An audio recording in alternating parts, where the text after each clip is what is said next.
What did the Panthers do to get right in this draft? And what is the New York state of mind? 2 picks for them as we work through the first round of the NFL draft with our hosts. Welcome to Locked On NFL Draft. You are Locked On NFL Draft, your daily podcast covering the NFL Draft. Part of the Locked On Podcast Network, your team every day.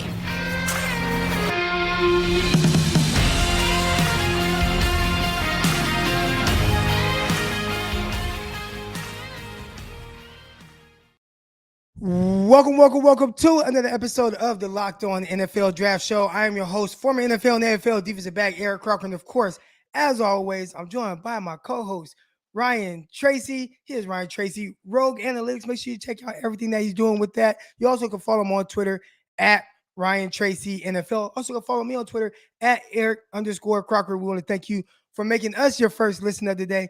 Today, we're doing something that's really fun. We're doing 3 picks. All right, 3 picks. The Giants, the Panthers, and the Giants again. For the Giants, we're going to have Patricia Traina. She covers the Giants for the Locked On Giants podcast. And then also for the Panthers is going to be Julian Council, who covers the Panthers for Locked On podcast. All right, but we're getting straight into it. Join us now for Locked On Giants host, Patricia Traina. How are you doing today? Hello, guys. How are you? We are good. So exciting times, or at least it's supposed to be exciting when you got 2 picks in the top 10. Matter of fact, they're really close together. Pick 5 and pick 7. One thing we did want to kind of go over who has already been picked. All right. So at pick 1, Jaguars, they took Aiden Hutchinson. Pick 2, the Detroit Lions took Kyle Hamilton pre-pro day. Pick 3, Texans took Sauce Gardner out of Cincinnati. Pick 4, the New York Jets took Kayvon Thibodeau. And now we are on the clock at pick 5 for the New York Giants. But first, we want to ask you a little bit about the state of the franchise.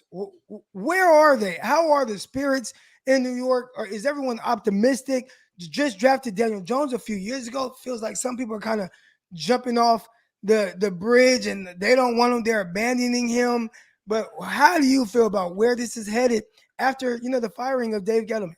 Well, I'll tell you what, I mean, there's always optimism when you bring in a new regime. And this year, of course, the Giants brought in new GM and Joe Shane and a new head coach in Brian Daboll, which I had been screaming for because, in the past, the Giants, it was either one or the other they would bring in. And I was like, please bring in a complete set of management and let's go from there. Like get them all on the same page, get them all on the same timeline. And so far, I don't know if this is because Shane and Daboll work together in Buffalo, but they have been on the same page. They have a vision for the team. They're not afraid to make bold moves. Probably one of the boldest moves I think they've made, which I know stunned a lot of people, was they decided to move on from Logan Ryan, the safety, even though the cap savings was under $1 million. It was something like $775. But rather than carry, Logan Ryan, a guy they didn't see as a long-term fit for what they wanted to do, they just ripped the bandage off. So they're making moves. They're doing things a lot differently. They're redefining the Giants' way now. There are some question marks, as you mentioned. Daniel Jones, is he the quarterback of this team for the future? John Mara, the team's co-owner, said, look, we've done everything possible to screw this kid up between lack of stability in the coaching and the scheme, weapons, not putting an offensive line in front of him. So we've got to find out what we have in this kid. Saquon Barkley, some question marks about him as well. When he came out of Penn State in 2018, he looked very much like the guy the Giants thought they were getting him, but injuries have kind of derailed him. So some question marks there. And then how quickly can the Giants turn things around after going 4-13 last year? We saw the Cincinnati Bengals go from literally worst to first in a couple over like a couple of years. Can the Giants do it as quickly? So there's optimism, there's a lot of hope, but there's still a lot of question marks that need to be addressed. And one of which is this draft coming up. 9 picks as we record this, and they've got to knock this out of the park. Are they looking to actively get more picks? There's rumor about trade scenarios, Bradbury being one. Like, where are they with the cap, and are they looking to just put more picks into that draft plan? Yeah, their salary cap is a mess. Field Yates on Wednesday, I believe it was, or I'm sorry, on Thursday, he put out a tweet, and the Giants had, I think, under $1 million in cap space. And it's a mess, and I hate to say this, I kind of saw this coming based on what they were doing last year with all the free agent contracts they were handing out and how they were structuring those deals, with some of those deals having low first year numbers and then quadrupling or worse, as we went on. So the cap situation is a mess. They are going to need to get the 12 or 13, depending on when they move them, James Bradbury's base salary back. I think there's no way they can move them. I mean, they might look to extend them if all else fails, but you need a lot more money if you're the Giants, because they're going to need roughly $12 million to sign their draft class alone. And we're not even talking about all the money they might need during the year for, standard practice squad elevations and emergencies and signings and all that stuff. So a lot of work still to be done. Would Joe Schoen like to get more draft picks? He has said as much. I would not be surprised if he looks to get some picks, not just in this year's draft, but more specifically next year's draft, because remember, you have to pay them this year and you don't have a lot of money. So I think it makes more sense to try and get some premium picks for next year's draft in the event you have to move up and get a quarterback if Daniel Jones doesn't work out. So do you see any chance that they draft a quarterback at pick 5 or pick 7? To me, it seems unlikely. And the reasoning for that is because, well, you signed Tyrod Taylor to a decent amount of money. And to me, he feels like more insurance for Daniel Jones, maybe not knowing what they're going to get. Can Daboll kind of, quote unquote, fix him or help him, kind of bring him along? I know that's the hope of the New York Giants fan base and probably New York Giants front office. But any chance they draft a quarterback high in the top 10? I don't think so. I mean, this quarterback class, I think if you ask all the draft analysts, they'll probably give you different opinions about who the consensus number one quarterback is and who the top guys are. Look, the Giants, they've got Daniel Jones one more year on his rookie deal. I don't think they're going to pick up his option year by the May 2nd deadline. So find out, put a good offensive line in front of him. Find out what you have in him once and for all. If he can swing more draft picks for next year, my understanding is next year's quarterback class is going to be a lot deeper and a lot, more stable than this year's. So I just don't see it. Now, would they pick up a developmental quarterback at some point? Possibly, but it's not going to be in the top 10.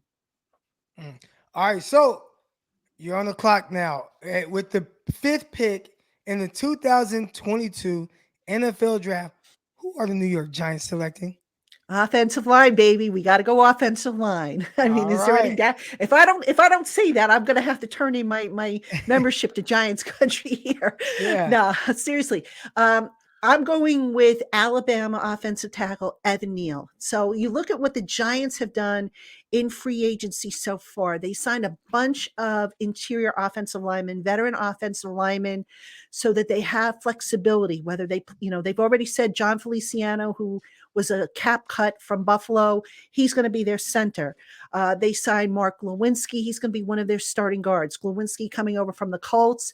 They have Jameel Douglas they added. They added Max Garcia. These are guys they can, flip in and out of, depending on where they need them. And then they also are getting back, hopefully, fingers crossed, Shane Lemieux is going to hopefully be healthy. And there's still hope that Nick Gates, who's recovering from the broken leg, will be ready to roll. So they've got a lot of interior offensive linemen, not so much a lot in terms of the tackles. So they got to go offensive tackle, got to fix that offensive line. I'm going with Evan Neal. I like Evan Neal because I think he's probably one of the most NFL ready of the tackles, and they're all NFL ready, by the way. I'm not dissing any of them, but Evan Neal's a guy that, just to me, coming from that Saban program, he's a guy that I think is going to be a day one starter, and he's going to instantly upgrade that right tackle spot that's been a problem for the last couple of years. Yeah, coming from Alabama, there's just a different level of preparation, how they've worked, how they've been able to kind of prepare mentally what Saban expects of those guys. It's championship or bust over there. Patricia, definitely want to thank you for making this pick. Evan Neal, he is now a New York Giant. Keep it locked right here. Coming up next, we have the host of the Locked On Panthers. Join us, Julian Council, to pick for the Panthers. Try to make sense of this kind of mess that's going on over there. Are they going to keep their head coach? Are they going to fire him? Are they going to go trade running back? I mean, Christian McCaffrey, there's rumors coming out about that. What are the Panthers going to do? We're going to find out all that and more. But first, I want to talk to you a little bit about BetOnline. All right, after months of playing college basketball, they have finally determined the top teams in the Final Four, and they're going to determine this year's national champion in the upcoming weeks. BetOnline.net is your number one source for all of your betting needs and sports information. From all the latest odds, the contests, the player props, you name it, they got it. And they also have player props for the draft. We just told you about a player prop they had with Kyle Hamilton, safety. It was set at 6.5. Now it's bumped up to 8.5. I still say smash the over. I think he's not going to go top 10. All right. And it's not just NFL draft. It's not just college basketball. BetOnline is your continued source for all the sports wagering informational needs, including live betting and your favorite Vegas casino games. Head over right now to the website today or use your mobile device to learn more about the trends and action going on over at BetOnline right now, where the games start. We want to thank you for making Locked On NFL Draft your first listen every day. Make sure you're following Locked On NFL for all the experts they have covering the biggest stories around the NFL every Monday through Friday in less than 30 minutes. It's free and available wherever you get your podcast. All right, joining me now, I have Julian Council, host of Locked On Panthers. We're going to go over everything pertaining to the Panthers and then get into their selection for this pick. But first, I want to ask you a couple of questions about the quarterback situation, because it seems like, for a lot of years you had Cam Newton. He was a big polarizing figure. And since then, they've been trying to kind of figure it out. You got Sam Darnold, traded some picks for him last season and picked up his fifth-year option. Sounds like it hasn't kind of gone according to plans. Then you have PJ Walker. He filled in here and there and kind of spot duty last season. But how comfortable are Carolina Panthers fans right now about the quarterback position? Not comfortable at all. No one wants to see Sam Darnold play next season. And right now, if you look at it, they took a swing at Deshaun Watson. That didn't work out. They took a swing at Matthew Stafford last year. They had a deal in place with the Detroit Lions, but Stafford fell in love in Cabo with Sean McVay and said, I'm good. I want to go to LA and win a Super Bowl. And it worked out for him. And the Carolina Panthers just have not been an attractive spot for some of the veterans on the market. They also kicked the tires on Russell Wilson, who, as we know, ended up in Denver. So right now, you look at it, they don't want Mayfield. They don't want Garoppolo. All signs point to Sam Darnold being the starter in 2022, unless they draft a quarterback, which I think a lot of people here in town want to see happen. No one is excited about Sam Darnold. A lot of people, including myself, knew from the beginning it wasn't going to work out. Just look at how he played his 3 years in New York, and you can go back to his last season at USC. He has not played good football throughout the last 5 seasons. I don't know why the Panthers thought that all of a sudden in this situation he would start playing good. They blamed it on Adam Gase. Well, I think the problem is Sam Darnold, which is clearly obvious after last season and the 3 years prior. Now, they do have a star on this team, a couple of stars. You got DJ Moore. He's been a terrific receiver. I like what they did adding a guy like Robbie Anderson and Terrace Marshall. He was probably my draft crush, so I'm hoping that he can take the next step. But at running back, you got Christian McCaffrey, and he's kind of been banged up a little bit. But when he's healthy, he's one of the best running backs in the league. There have been reports that there are potentially a trade opportunity for maybe teams they'll listen in. Do you think there's any truth to that? Yeah, actually, I talked to Jonathan Jones, CBSSports.com. He actually used to live here in Charlotte and covered the Carolina Panthers for the Observer before going to Sports Illustrated. He had reported a couple weeks ago that teams had called the Carolina Panthers inquiring on Christian McCaffrey. And one of those teams reportedly was the Buffalo Bills, who, God, if they got McCaffrey, that would be a problem for the rest of the NFL. There is truth in the reports that teams are interested in him, but the Panthers would want at least a first round pick and then some if they were going to part ways to Christian McCaffrey. The last time we saw him healthy during the 2019 season, he became the third player in NFL history to have over 1,000 yards receiving and rushing in the same season. Marshall Faulk did it. Your guy there, Roger Craig of the 49ers, he was able to do it. Like, those guys are, one of them's a Hall of Famer. Craig should be a Hall of Famer. McCaffrey's a fantastic player when he's healthy. The problem is, hasn't been healthy the last few seasons under Matt Rule. And coincidentally, during that time, they've been 10-23, and he has missed 23 games. So if he's healthy, I think this team can win, but they also need a quarterback in place, because when he was healthy in 2019, Cam went down, had Kyle Allen, the team defense wasn't great, and the Panthers had a 6-win season that season, led to Ron Rivera being fired. So I think there were teams interested. I don't think the Carolina Panthers right now are interested in moving off Christian McCaffrey unless the price is right. Now, you talked about the inability of Christian McCaffrey to stay healthy. We talked about the quarterback position and how it's been very spotty, especially with Sam Darnold back there at quarterback. The offensive line, do you think that they've had kind of a big hand in really both issues, the lack of ability to really run the ball and keep McCaffrey healthy, as well as maybe make Sam Darnold a little bit more comfortable? Because when I watched the Panthers, I felt like it was really tough for whoever's at quarterback to be back there, be comfortable, and feel like he has time to make throws consistently. Panthers offensive line wasn't giving them really any protection. Do you think that's an area they might look to improve on in the draft? Yeah, I mean, that's a great point you bring up there. You look at 2020, Teddy Bridgewater pretty much played with the same offensive line, just added different pieces, pretty much same results. He had 4 guys go over 1,000 yards from scrimmage. So I think more was a quarterback play more so than the offensive line. Now, don't get me wrong, the offensive line was terrible, especially at the guard position last season, where guys like John Miller and Dennis Daly constantly gave up pressure in the middle and not allowing Sam Darnold to ever get comfortable. And he's a guy who we've seen in New York under constant duress. He's not going to be able to handle it.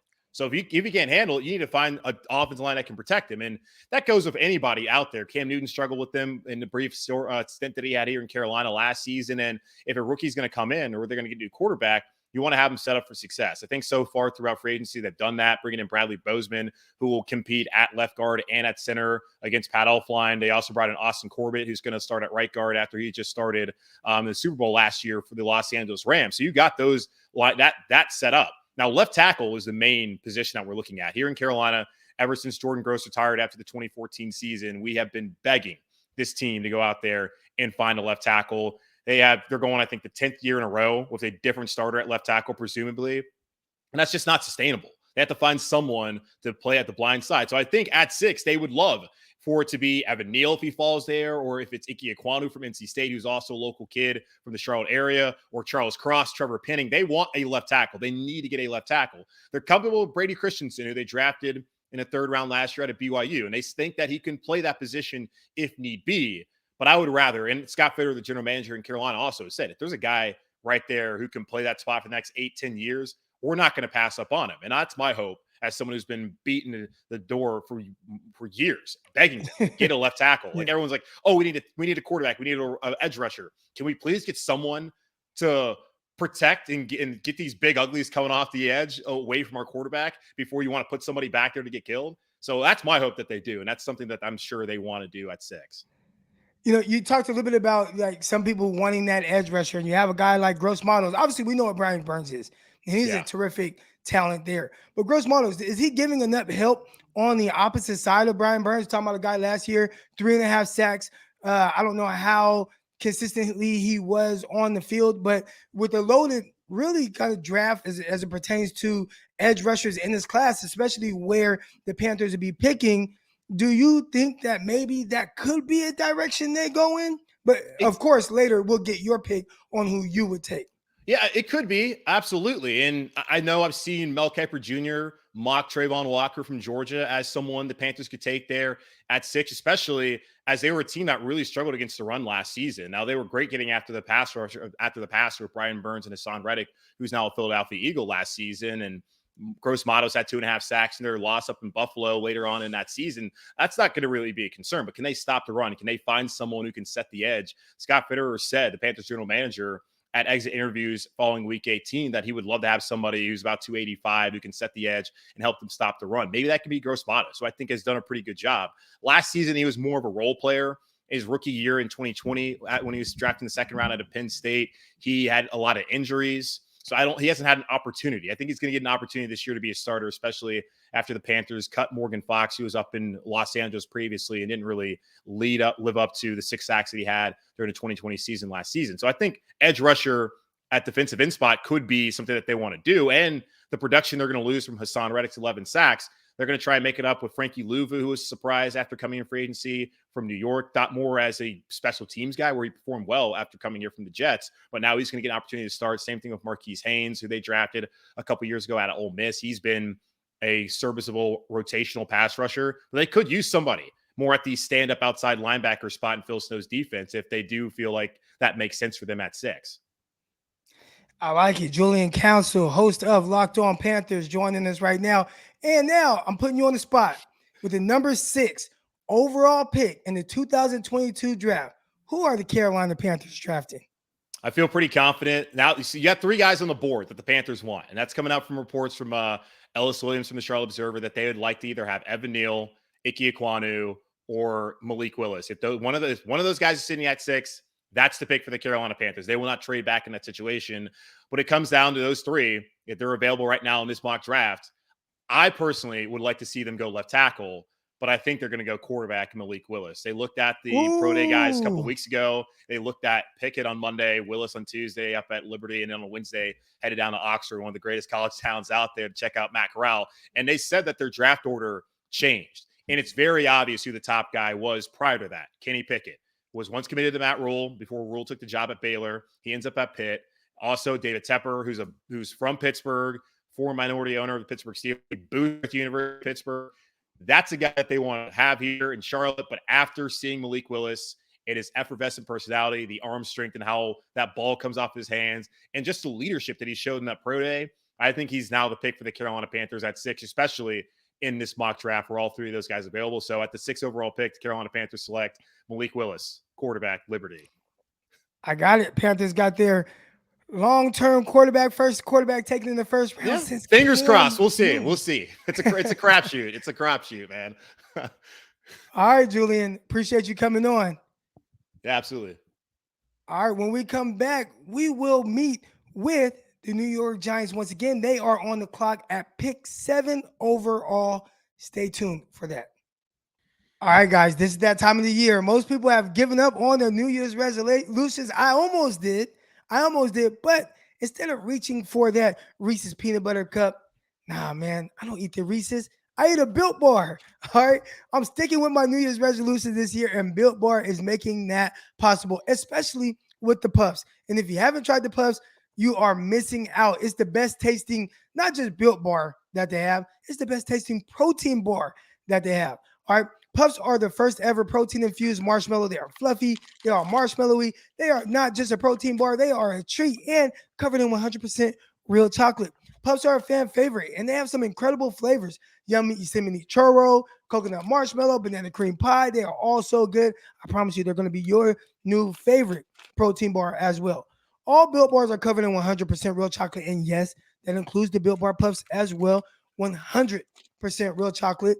They are low in calorie. They are high in protein. And you can replace any candy bar that you have with this. That's what I do. So you should do that too. A typical candy bar, it could be anywhere to 200 to 300 calories. It's not good for you. And if you go over to Built.com right now, scroll down to the macro chart, you'll be blown away by what you see. They're high in protein, low in calorie, and high in fiber, but low in carbs. All right, most Built Bars contain 130 calories, 4 grams of sugar, 4 net carbs, and 17 grams of protein. Compare that to any candy bar, which usually has about 240 calories, 30 grams of sugar, and dozens of net carbs. I mean, come on now, that stuff's not good for you. I'll tell you what is good for you.